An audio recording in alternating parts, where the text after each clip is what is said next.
Irmãos, bom dia, como vamos? Tudo bem? Vamos dar sequência aos nossos estudos e hoje, você tinha uma pequena alteração e nós vamos estudar um estudo da lição número 22, Beneficência da Oração, tá? Tá aí na página 103 em diante, tá bom? Você pode conferir na sua revista aí.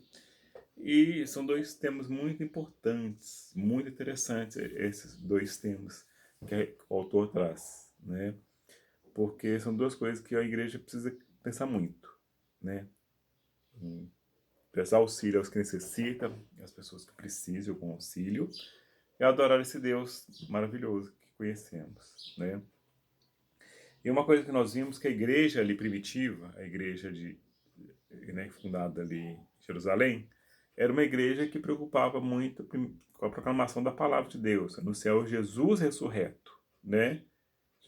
Paulo mesmo fala assim, o meu único assunto é Jesus e é pregar Jesus ressurreto. Então, ali em Jerusalém começou a igreja e havia a importante, né, proclamação da mensagem de salvação. Uma palavra que a gente já ouviu falar chamada querigma, né? Querigma é a proclamação. Era um dos pilares da igreja, uma das coisas fundamentais na vida da igreja. Quando a igreja crescia, nós vimos que um dos problemas que a igreja passou a enfrentar foi justamente que muitas pessoas precisavam, principalmente viúvas, né? Havia as viúvas de origem de Israel, hebraicas, e as viúvas de origem grega, helenistas, né? E aí começou, nós vimos já numa lição passada, né? Uma questão que as viúvas, né, israelitas estavam tendo prioridade, né, na distribuição das ajudas em detrimento das viúvas helenistas.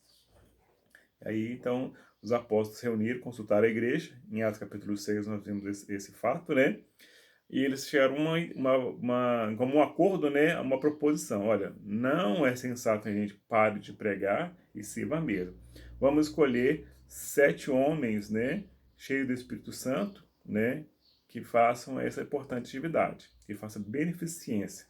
E aí nós vimos, né? Escolheu 7 homens, dentre os principais, Estevão e Filipe, né? E ali eles começaram, então, a função conhecida hoje como diácono, né? Vem da palavra de grega de servir, né? Então, havia ali, né, na igreja, essas duas coisas caminhavam juntas, né? A proclamação, o anúncio da palavra, anúncio de salvação, e também a beneficência, a ajuda aos carentes, né? A ajuda necessitados. E Paulo fala isso também mais à frente, né? Quando ele escreve aos Gálatas, em capítulo 6, né? Olha só, enquanto é tempo, devemos fazer o bem a todos, principalmente aos domésticos na fé, né? Aqueles que conhecem a palavra. E às vezes a gente cai nos dois extremos, né? Ou ajudamos os de fora, assim falando, né? Fora da igreja, esquecemos os de dentro, né? Os domésticos na fé. Ou às vezes priorizamos os domésticos da fé e esquecemos dos que estão fora da igreja, né? Mas a Bíblia não fala isso, né? Claro, a Bíblia fala, né? Que a gente não pode não fazer o dever de casa, né? Não cuidar primeiro dos domésticos da fé. Mas uma coisa, obviamente, não exclui a outra. Cuida dos domésticos da fé inicialmente, mas também aqueles que estão fora dos nossos arraiais, né? E também o autor fala, né, que essa missão começou ali com os chamados diáconos e, claro, né, vários outros irmãos também tiveram essa mesma ideia, tiveram esse mesmo coração generoso, né? Esse coração pronto a ajudar, que nós vamos ver daqui a pouco, tá bom? Então, basicamente as duas caminhavam juntas, né? Adorar a Deus, servir a Deus, proclamar a palavra de Deus e ajudar aqueles que precisavam. Né? Uma coisa não excluía a outra, né? As duas coisas caminhavam de comum acordo, né? Então vamos abrir nossas Bíblias aí, né? Ou acessar, né? Para Atos capítulo 9. Atos capítulo 9. Nós vamos ler a história da conversão de Dorcas, ou Tabita, né? A partir do versículo 36. Vamos ver aí, Atos 9, 36 em diante. Amém? Todo mundo achou? Isso aí. E havia em Jope uma discípula chamada Tabita, que traduzida se diz Dorcas. Esta estava cheia de boas obras e esmolas que fazia. Aconteceu naqueles dias que, enfermando ela, morreu, e tendo-a lavado, a depositaram num quarto alto. E como Lida era perto de Jope, ouvindo os discípulos que Pedro estava ali, lhe mandaram 2 varões, rogando-lhe que não demorassem em vir ter com eles. E levantando Pedro foi com eles, e quando chegou, o levaram ao quarto alto. E todas as viúvas o rodearam, chorando e mostrando as túnicas e vestes que Dorcas fizera quando estava com elas. Mas Pedro, fazendo-as sair a todas, pôs de joelho e orou. E voltando-se para o corpo, disse: Tabita, levanta-te. E ela abriu os olhos, e vendo a Pedro, sentou-se. E ele, dando-lhe a mão, levantou e, chamando os santos e as viúvas, apresentou-lhe viva. E isto foi notório por toda a Jope, e muitos creram no Senhor. E ficou muitos dias em Jope com um certo Simão curtidor. Amém? Oremos. Nosso Deus, nosso Pai, essa é a lição que nós aprendemos do Senhor. São coisas importantes que precisamos fazer. Realmente adorar, proclamar, ajudar aqueles que precisam. Ajuda a nossa igreja, ajuda-nos a cada um de nós a viver isso em nossas vidas. Em nome de Jesus que oramos. Amém. O autor da lição, ele fala, né, uma coisa que inicialmente eu gostaria de colocar, que eu acho importante, essa reflexão. Que hoje em dia há muita indiferença com as necessidades do próximo, seja social, emocional, financeira, né, qualquer tipo, né, de situação que as pessoas têm necessitadas. Então, no nosso país, que é um país muito desigual, um país que muitos, né, vivem com quase nada e poucos vivem com muita riqueza. Uma riqueza muito mal distribuída no nosso país, um país muito desigual. Então, infelizmente, muito, né, da desigualdade do nosso país e do mundo, claro, né, vem dessa indiferença com o próximo, né? Quanto mais tenho, mais quero, né? E assim, né, muitos vivem, né? Não tá nem aí próximo. E já vi falar uma coisa que eu achei interessante, né? O contrário do ódio, o contrário do amor não é o ódio, é a indiferença. O contrário do amor é a indiferença, né? Aquela pessoa não significa nada para você, né? Você não ama, então aquela pessoa não faz diferença na sua vida, né? Tem uma filósofa chamada Hannah Arendt e ela fala uma coisa interessante, um termo que ficou famoso, né? Chama banalização do mal, né? Então, às vezes vem tantas coisas erradas, tantas coisas más que a gente costuma com elas, né? Se tornam banais, né? E ela aplicou isso, né, aos nazistas, né? Mas nós no dia a dia de hoje, né, a indiferença também banalizou, né? A gente passa perto da pessoa caída na rua, uma pessoa, né, numa situação de gente nem olha às vezes, ah, isso é um bêbado, um drogado, né? As pessoas estão indiferentes, né? É uma coisa que nós precisamos de curar, né, em nossas vidas, é a indiferença com o próximo, com a dor do próximo.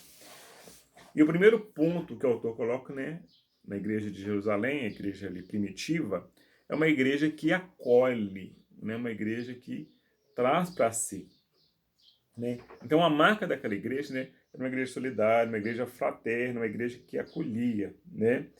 E isso, né, nós vimos que trazia desde lá do Antigo Testamento, né? Já era uma tradição do povo de Israel, era um mandamento de Deus, já era toda uma instrução de Deus ao povo dele que acolhesse os pobres, as viúvas,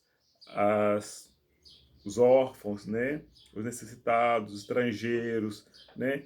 Então, várias vezes os profetas falavam, né? Até acusar o povo, né? O povo não acolher o órfão, não acolher as viúvas, não acolher o estrangeiro, não acolher os necessitados, né?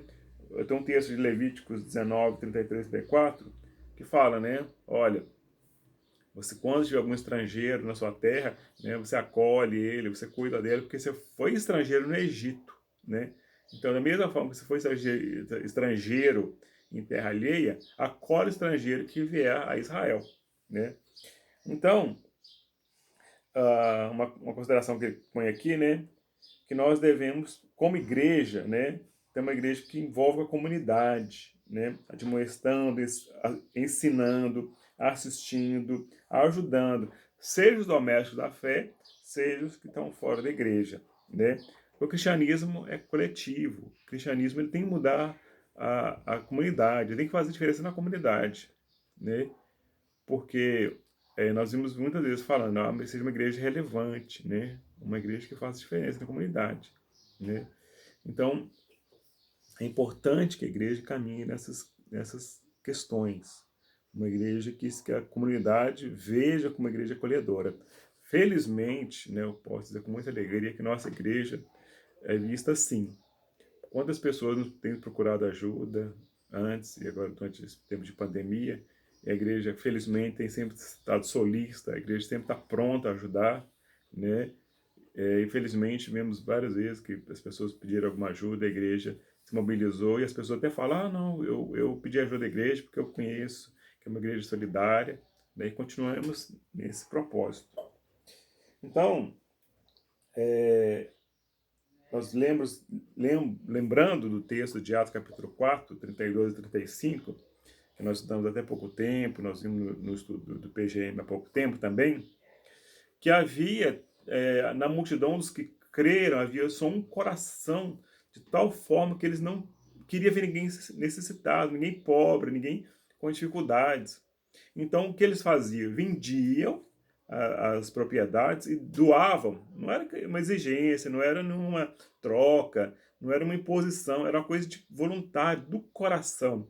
Eles pegavam, vendiam uma propriedade, o que tinham ali, e doavam para a igreja. Olha, está aqui para ajudar os pobres. E aí falava que não havia nenhum necessitado entre eles. Que maravilha! Um exemplo que nós estudamos semana passada no PGM foi de Barnabé. Barnabé era um homem tão generoso, tão acolhedor, né? Que ele vendeu a herdade, trouxe ali, colocou aos pés dos apóstolos. Toma aqui o dinheiro, abençoa as pessoas com esse dinheiro. Precisamos de pessoas igual Barnabé. E Paulo também fala de uma ideia de igreja como um corpo. Lembrando de 1 Coríntios capítulo 2, assim, ele fala, né, olha, se um membro padece, todos padecem com ele. Se um membro se alegra, todos se alegram com ele, que o corpo é único, a unidade no corpo. Então, nós estudamos também umas lições para trás sobre essa questão da unidade do corpo, mas é uma coisa que devemos refletir também, né? Como uma igreja que caminha como unidade de tal modo, de tal forma, que se um membro padece, todos padecem com ele. Se um sofre, todos sofrem com ele. Lembra daquele versículo, né, que fala: alegrai com os que alegram, chorai com os que choram. É uma proposta para a igreja. Se um membro padece, todos devemos padecer juntos, sofrer juntos com ele, caminhar juntos com ele, nessa necessidade, seja qual for. Então, o corpo de Cristo tem essa característica. Se um dedinho, uma unha dói, o corpo todo dói. Né? Se um canal inflama, e já aconteceu isso comigo, às vezes o canal inflama, você fica todo incomodado. Se um dente, pode ser um dente pequeno ali, tem como inflamação, uma dor, o corpo todo sente. Por quê? Porque há uma coisa orgânica ali, né? Uma organicidade do corpo. E também uma palavra, né? Uma parte da palavra de Deus que trata muito bem disso, a carta de Tiago. Vamos fazer essa leitura? Tiago capítulo 2. Tiago capítulo 2, que é um texto conhecido, e fala mesmo da questão das boas obras, da beneficência. Tiago 2, 14 a 16. Tiago 2, 14 a 16. Ou 14, como queira, né? Tiago 2, 14 a 16. Fala o seguinte: meus irmãos, que aproveite se alguém disser que tem fé e não tiver as obras, porventura pode a fé salvá-lo?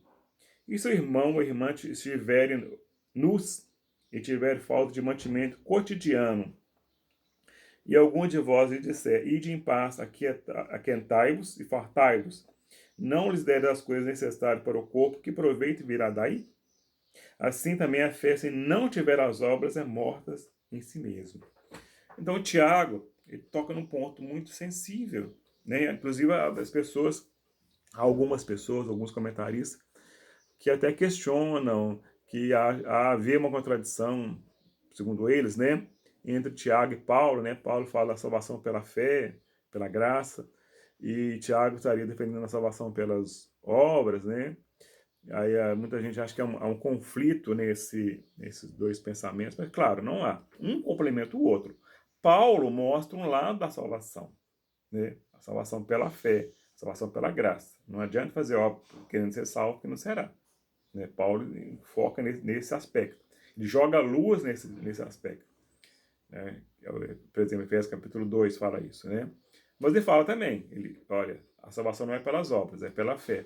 Mas ele fez as boas obras para que nós andássemos nela. Agora, Tiago joga foco em outro lado. Também, uma pessoa salva que não importa com o outro, uma pessoa salva que vai pregar para alguém com fome, com alguém que está nu e não preocupa em vesti-lo. Como assim? Né? Como a pessoa pode falar que é salvo, tal tipo de pessoa? Que salvação é essa, que não importa com o próximo? Então, Tiago ele mostra um outro lado da salvação. Ou seja, a fé é importante para a salvação? Claro, a salvação é pela graça. Mas a obra é consequência. A obra também acompanha a salvação, resulta da salvação. Não causa a salvação, mas é resultado da salvação. Né? Se você sentar num banco, né, que tem dois pés, né, por exemplo, essa mesa tem dois lados, dois pés. Qual é mais importante, o da esquerda ou da direita? Claro que nenhum dos dois é mais importante. Os dois sustentam essa mesa. Né? Então, assim caminha a fé, assim caminham as obras. Então, nós, como igreja, precisamos ter fé para a salvação, pela graça, claro. Nós precisamos também das obras, a beneficência, né, como resultado disso.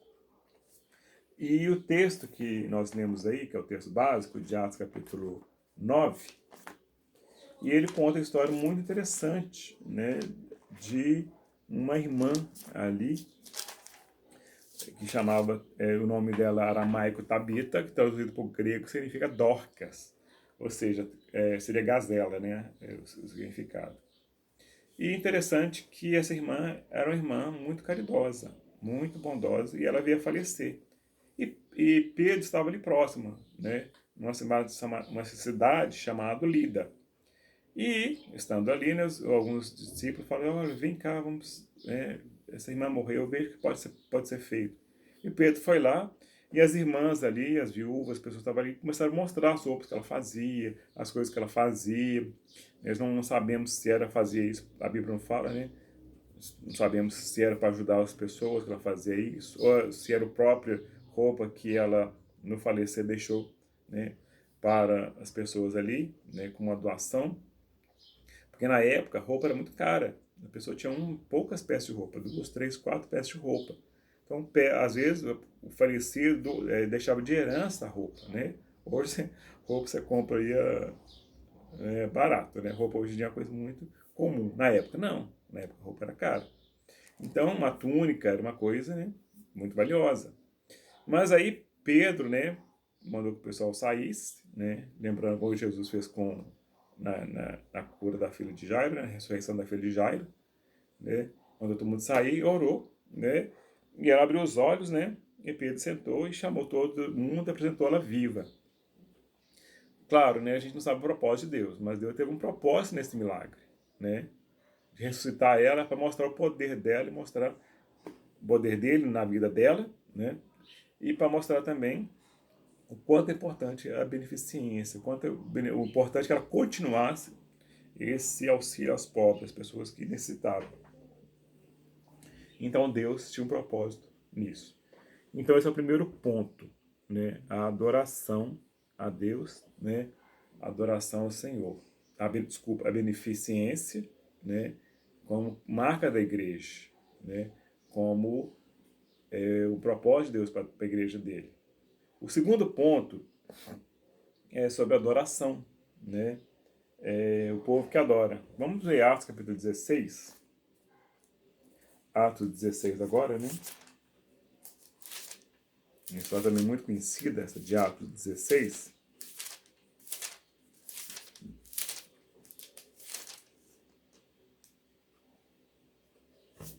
Atos 16, a partir do versículo 9.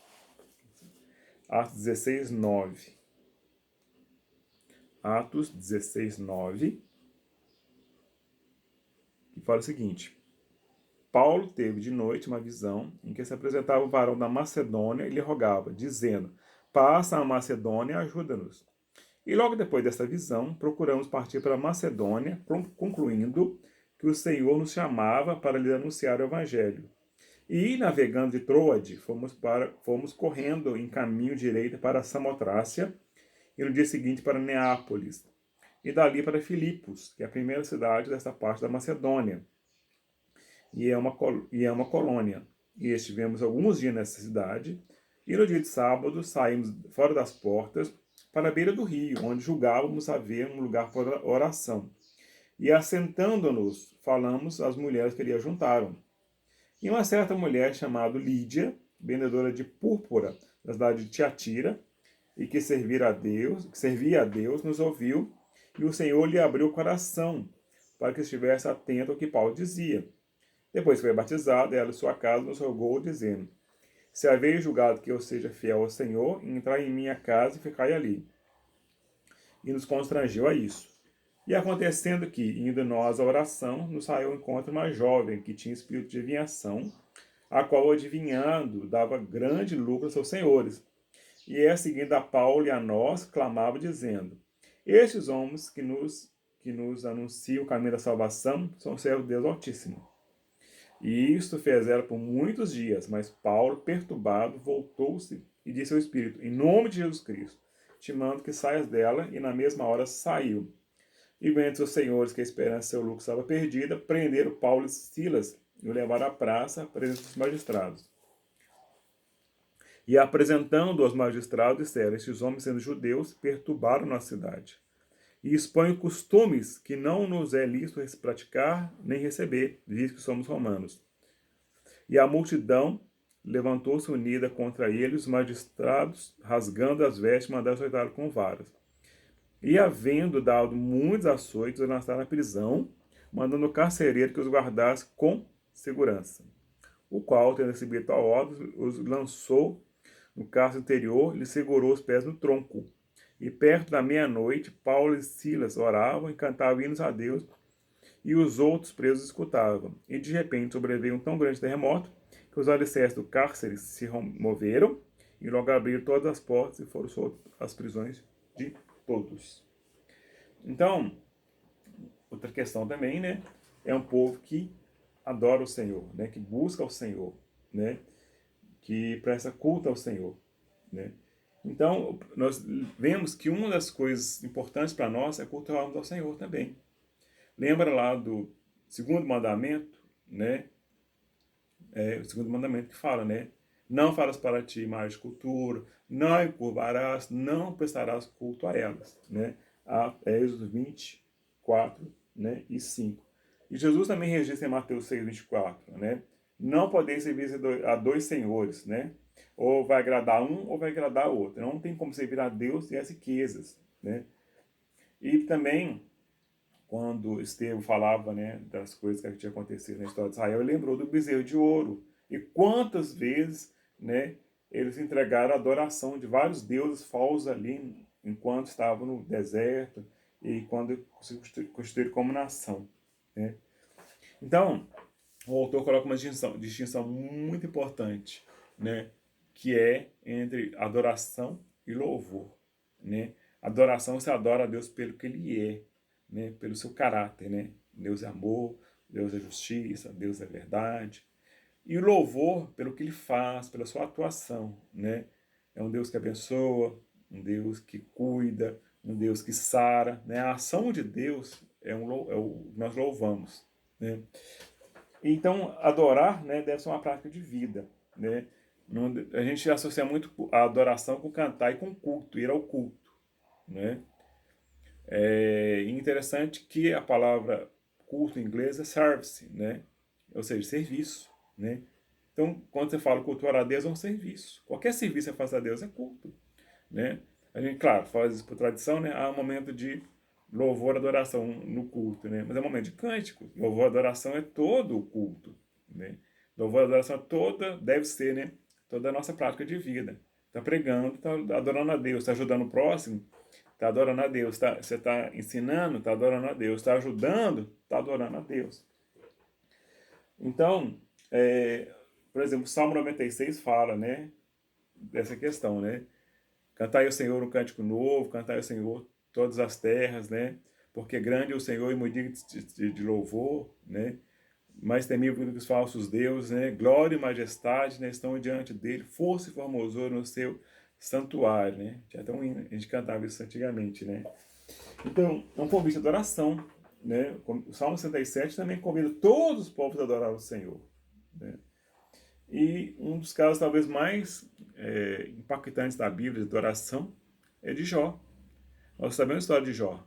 Perdeu tudo que tinha, né? Gado, os bens e principalmente os filhos, né? Os 7 filhos dele morreram.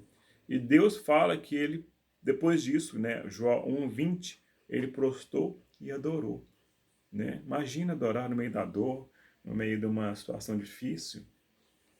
Me lembro uma história, né, de um hino que nós cantamos, né? Em 398, Sou Feliz com Jesus. E conta essa história, né, que o escritor deste hino, ele tinha perdido tudo no incêndio há um tempo atrás nos Estados Unidos, né, pouco antes. E aí ele mandou a esposa, né, e os filhos para a Europa, né, para casa de parentes, não lembro alguns detalhes. Só que, no meio do caminho, o navio naufragou e escapou só a esposa dele. Ele perdeu os 4 filhos. E ela mandou um telegrama para ele falando assim, só sobrou eu. E ele, né, foi ao encontro dela, né, mas antes, né, ele sentou e escreveu esse hino, né, Sou Feliz com Jesus. Se dor a mais forte sofrer, né, ou seja o que for, tu me fazes saber, né, que sou feliz com Jesus, né, com Jesus eu sou feliz, sempre sou, né. Então, adorar no meio da dificuldade, no meio da situação difícil que a pessoa passa, é um desafio, né. Tem uma música, né, muito conhecida aí, né, do Delino Marçal, né, e fala uma verdade, né. Se ele fizer, ele é Deus. Se ele não fizer, ele é Deus. Eu adoro o Senhor pelo que ele é, né. Nele tem o sim e o amém. Só nele, mais ninguém, né. Se ele curar, ele é Deus. Se ele não curar, ele é Deus. Se a porta abrir, ele é Deus. Se a porta não abrir, ele continua sendo Deus, né. Então, Jesus também mostra isso, né? Vamos ver esse texto aí, texto conhecido, mas é muito interessante. João, capítulo 4. João, capítulo 4, 21 a 24. João 4, 21 a 24.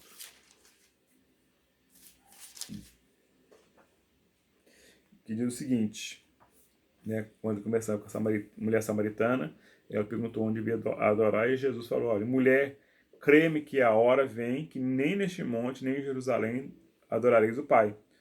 Vós adorais o que não sabeis. Nós adoramos o que sabemos, porque a salvação vem dos judeus. Mas a hora vem, agora em que os verdadeiros adoradores adorarão o Pai em espírito e em verdade. Porque o Pai procura tais que assim o adore.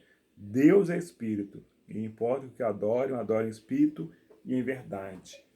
Interessante, né, que ele fala, né, que o importante não é o lugar da adoração, né, não é um espaço físico, né, mas a adoração em espírito e em verdade, porque Deus procura adoradores. Ele não fala que Deus está procurando a adoração, né? Senão você pode contratar um cantor profissional para, né, adorar a Deus, entre aspas, mas ele quer adoradores, né? Então, ele quer que a gente adore, que a gente o siga em qualquer situação. Lembrando aí do texto, né, voltando ao texto de Atos 16, Paulo teve uma visão, né, de ir à Macedônia, né, que é hoje em dia ali próximo da Grécia, naquela região da Grécia ali. E ele chegando ali, né, procurou os judeus. Como não havia sinagoga ali, ele foi até um grupo de judeus, né, que reunia-se no Rio, né, no dia de sábado. E ali havia muitas mulheres, né, havia talvez poucos homens convertidos, mas mulheres começou a pregar entre elas, né, para elas, né. E uma delas, chamada Lídia, se converteu, né, e chamou Paulo, então, para que Paulo reunisse na casa dele. Então, começa na Europa ali, né, talvez a primeira igreja ali na época, a primeira casa de reuniões, né, de cristãos. E Paulo ficou um bom tempo ali pregando, né? E nesse meio tempo, quando Paulo pregava, apareceu uma escrava, né, de algum senhor ali, que sempre ia atrás dele, perturbando ele, né? Embora falasse uma coisa verdade, né? Eles são servos de Deus Altíssimo, mas ele fazia no sentido de perturbar. E Paulo, vendo isso, que era uma ação maligna, né, expulsou o demônio daquela mulher. E os donos daquela escrava, né, ficaram indignados, que viram que perdeu sua fonte de lucro. Denunciou Paulo aos magistrados. E interessante que eles não falam da cor da mulher. Né? Eles denunciam Paulo, né, Silas, Timóteo, Lucas, né, por colocar costumes judeus, por tentar pregar uma religião judaica ali a eles, que eram romanos, né, que embora estavam na Grécia, né, eles estavam no domínio romano. Né? E ali, então, eles começam a questionar então a ação de Paulo e seus companheiros. Então os magistrados mandam prendê-los, né? Colocaram eles no cárcere, né? Como homens perigosos, né? Porque os judeus naquela época, né, eles colocavam como as pessoas gostavam de tumulto, de bagunça, né? Eles queriam dar essa ideia, né? Então ele prendeu ali. Mas Paulo e Silas, né? Não estavam reclamando, né? Talvez nós, se fôssemos nós, tentaríamos, oh, Deus estava proclamando, falava, estou aqui preso, estou aqui no tronco, né? Tô aqui, né? Sem poder mexer direito. Mas eles estavam ali, né? Louvando a Deus. E fala, né? Então que teve um terremoto, eles foram libertos. Depois temos o caso da conversão carcereira que nós conhecemos, né? Então, o louvor, né, liberta, o louvor transforma, né? O louvor muda a situação, né? Então, assim, né, nós devemos ser uma igreja que pensa, privilegia essas três coisas, né? Não mais nesse sistema que estamos passando, né? A adoração a Deus, né, pela situação, qualquer situação, a proclamação, né, da palavra de Deus e a compaixão, a beneficência, né? Uma igreja, né, que proclama a mensagem, né? Então, tem as questões aí, agora não podemos reunir no templo, e nós vemos que então a adoração realmente não está restrita ao templo. O mais importante, claro, estamos juntos, temos momentos juntos, mas a adoração a Deus é em qualquer lugar, né? Porque é Espírito e é verdade. E assim, para concluir, né, nós vamos sempre agradecer a Deus e pensar numa igreja que traz beneficência, que acolhe, né? E assim, como a igreja primitiva, né? Seja uma igreja que cai na graça do povo, né? Uma igreja que cresça, né? E assim Deus nos concede que sejamos igreja assim. Amém? Deus nos abençoe, Deus te guie, Deus te conduza sempre. Amém?